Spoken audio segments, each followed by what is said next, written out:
Assalamualaikum warahmatullahi wabarakatuh. Perkenalkan, saya Mas Rilang Musarani dari jurusan D3 Keperawatan Poltekkes Kemenkes Ternate semester 4 kelas A. Nah, di sini saya akan menjelaskan prosedur pemeriksaan fisik pasien gangguan oksigenasi dan patologis sistem pernapasan dan kardiovaskuler. Sekarang kita masuk yang pertama, pemeriksaan fisik kecukupan oksigenasi dan sirkulasi. Nah, definisi pernapasan adalah upaya yang dibutuhkan untuk mengembangkan dan membuat paru berkontraksi. Kerja pernapasan ditentukan oleh tingkat kompliansi paru tahanan jalan napas. Nah, keberadaan ekspirasi yang aktif dan penggunaan otot bantu pernapasan. Struktur dan fungsi saluran pernapasan. Nah, fungsi utama sistem respirasi adalah menjamin tersedianya oksigen untuk kelangsungan metabolisme sel, serta mengeluarkan CO2 hasil metabolisme ini sel secara terus-menerus. Nah, respirasi dapat didefinisikan sebagai gabungan aktivitas mekanisme yang berperan dalam proses suplai oksigen, nah, keseluruhan tubuh dan pembuangan karbon dioksida. Adapun fisiologi respirasi terdiri dari 5 bagian. Yang pertama ventilasi pulmonal, yang kedua difusi, yang ketiga perfusi pulmonal, keempat transportasi, kelima regulasi. 2 palpasi, perubahan letak trakea, perubahan taktil permitus, perubahan pergerakan dada. Sekarang ketiga perfusi, hiperresonan turnet. 4 auskultasi, time starters, coarses starters, bronchi, Beijing tidor, absen background, pleural, piston rib, edoponi. Termasuk di pemeriksaan fisik dada. Yang pertama, inspeksi. Nah, inspeksi ini dilihat dari mulai pernapasan bibir, posisi tiroid, ketidakmampuan berbaring, penggunaan otot tambahan, retraksi interkostal, spilting, peningkatan diameter AP, tachypnea, Kussmaul, cyanosis, Kolbing finger, abdominal, paradoks, dan kelainan bentuk dada. Sekarang kita masuk di pengkajian diagnosa pada sistem pernapasan. Nah, pemeriksaan laboratorium darah rutin, biopsi, pernapasan radiologi, toraks dan paru, terus pernapasan angiografi pulmonal, ada pemeriksaan endoskopi, ada pernapasan bronkoskopi, ujian fungsi pulmonal, terus ada pernapasan oksimetri nadi, pernapasan gas darah arteri, terus ada pernapasan sputum. Sekarang kita masuk di SOP pemeriksaan fisik sistem pemeriksaan respirasi. Yang pertama, persiapan alat, ada stetoskop. Yang kedua, persiapan pasien dan lingkungan. Nah, memberikan salam pembukaan, menjelaskan tujuan tindakan, meminta pasien untuk membuka pakaian, meminta pasien berbaring dengan posisi terlentang, terus meminta pasien dalam keadaan rileks. Yang ketiga, langkah-langkah inspeksi toraks bangunan depan. Perhatikan posisi trakea normal kiri atau kanan. Terus perhatikan bentuk dada, amati kemetrisan dada, amati adanya interaksi interkosta, amati gerakan paru, amati sternum, terus tentukan jenis pernapasan, apakah ada pernapasan abnormal. Terus hidung dengan frekuensi pernapasan, bandingkan pergerakan dinding dada kiri dan kanan, apakah pergerakan sama paru kiri dan kanan. Kemudian lakukan palpasi pada dinding tora untuk menilai taktil remitus, bandingkan kiri dan kanan searah, silangkan tangan.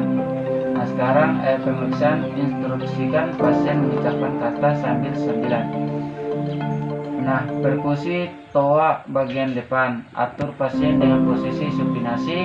Untuk perkusi anterior dimulai batas clavikula lalu ke bawah sampai introstal. Tentukan batas paru kanan dan kiri bunyi paru normal. Sekarang termasuk auskultasi sorak bagian depan. Nah, gunakan diafragma, stetoskop untuk dewasa dan bel pada anak. Nah, mendengarkan suara nafas sikuler pada kedua hemitora, kiri dan kanan, mulai dari atas ke bawah. Nah, mendengarkan suara napas bronchi sirkulasi normal pada daerah di corpus demi. Nah, mendengarkan suara napas tambahan wheezing dan chest. Sekarang yang kedua, pemeriksaan perubahan irama napas dan irama jantung. Nah, definisi teknik pemeriksaan fisik dada terbagi menjadi 4, yaitu inspeksi, palpasi, perkusi, dan auskultasi. Nah, pemeriksaan fisik ini dada penting dilakukan untuk penegakan diagnosis berbagai penyakit yang menyebabkan gangguan sistem kardiospirasi seperti gagal jantung, pneumonia, trauma dada, dan penyakit jantung bawahan. Prosedur A. Persiapan pasien. Sebelum dilakukan pemeriksaan fisik dada, sediakan tempat yang privat bagi pasien dengan penerangan yang baik. Nah, tenang dan nyaman. Penjelasan dan persetujuan mengenai teknik pemeriksaan fisik ini dada harus diberikan kepada pasien. B. Peralatan. Pemeriksaan fisik dada umumnya hanya membutuhkan peralatan tambahan stetoskop. Selain itu, sediakan tempat tidur medis dan tirai untuk menjaga kenyamanan dan privasi pasien. C. Posisi pasien. Nah, posisi pasien ini, pasien diposisikan pada posisi Fowler, yaitu tempat tidur dinaikkan sekitar 45 derajat. Nah, pada pemeriksaan dada posterior, pasien dapat diposisikan duduk. D. Prosedural. Nah, pemeriksaan fisik dada terdiri atas 4 proses, yaitu inspeksi, palpasi, perkusi, dan auskultasi. Sekarang termasuk di inspeksi. Nah, inspeksi ini adalah dada yang dilakukan untuk menilai pola pernapasan, bentuk dada, dan kelainan lainnya. Pola pernapasan yang dinilai mencakup kecepatan, ritme, dan volume pernapasan. Nah, terdapat 3 kelas pola pernapasan abnormal yang harus diperhatikan pada pasien, yaitu pernapasan Senche-Stokes, Biot, dan Kusumal. Sekarang pernapasan Chine-Stokes merupakan pola ditemukan pada pasien gagal jantung. Nah, peningkatan tekanan intracranial dan overdosis narkotik. Nah, pola pernapasan Biot merupakan peningkatan kecepatan dan kedalaman pernapasan konstan yang diikuti periode apnea dengan durasi yang berbeda-beda. Nah, pernapasan Kussmaul memiliki ciri khas peningkatan volume tidak dengan atau tanpa peningkatan kecepatan pernapasan. Nah, pola pernapasan ini seringkali ditemukan pada pasien ketoacidosis, diabetik, dan gagal ginjal. Nah, bentuk dada ini abnormal dapat ditentukan melalui inspeksi struktur tulang iga dan tulang belakang. Kelainan tulang belakang segmen torasik seperti kifosis dan pololosis. Nah, juga dapat ditentukan berdasarkan bentuk dada. Sedangkan palpasi, pada palpasi pemeriksaan fisik dada dilakukan pemeriksaan taktil tremitus dan ekspandasi dada. Sekarang taktil tremitus ini, dilakukan dengan tujuan untuk mendeteksi perubahan intensitas vibrasi yang diciptakan saat pasien berbicara yang mengindikasikan adanya proses patologis pada paru. Sekarang termasuk ekspandasi dada. Nah, di dada ini dilakukan untuk menilai kedalaman dan kualitas pergerakan dari setiap sisi dada. Sekarang termasuk perkusi. Nah, perkusi dilakukan untuk mengetahui area di bawah lokasi yang diperkusi berisi jaringan paru dengan suara sonor, berisi cairan dengan suara redup. Nah, berisi padat atau darah dengan suara pekat, atau berisi udara dengan suara hipersonor. Sekarang auskultasi. Nah, auskultasi ini adalah auskultasi dada dilakukan dengan stetoskop dan dilakukan pada saat inspirasi dan ekspirasi paksa. Sekarang auskultasi paru. Nah, auskultasi paru ini dilakukan pada seluruh lapang paru baik secara anterior maupun posterior. Ini merupakan prosedur auskultasi paru. Yang pertama, menjelaskan prosedur auskultasi dada pada pasien. Yang kedua, letakkan diafragma stetoskop pada bagian dinding dada sisi apkes paru. Yang ketiga, meminta pasien untuk melakukan inspirasi dan ekspirasi melalui hidung. Yang keempat itu kita lanjutkan auskultasi ke semua lobus paru dan bandingkan antara kedua sisi dada. Nah, yang kelima ini kemudian lakukan prosedur auskultasi kembali pada bagian posterior dada dengan meminta pasien duduk tegak dan menghilangkan lengan pada dinding dada untuk menggeser secuplak.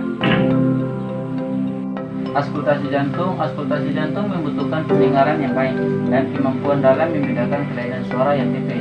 Nah, auskultasi jantung dilakukan pada 4 area jantung, yaitu area aortik ICS 2 prasentinal kanan, area pulmonal ICS 2 prasentinal kiri, area tricuspid ICS prasentinal kiri, area mitra ICS 5 midikardioidal kiri.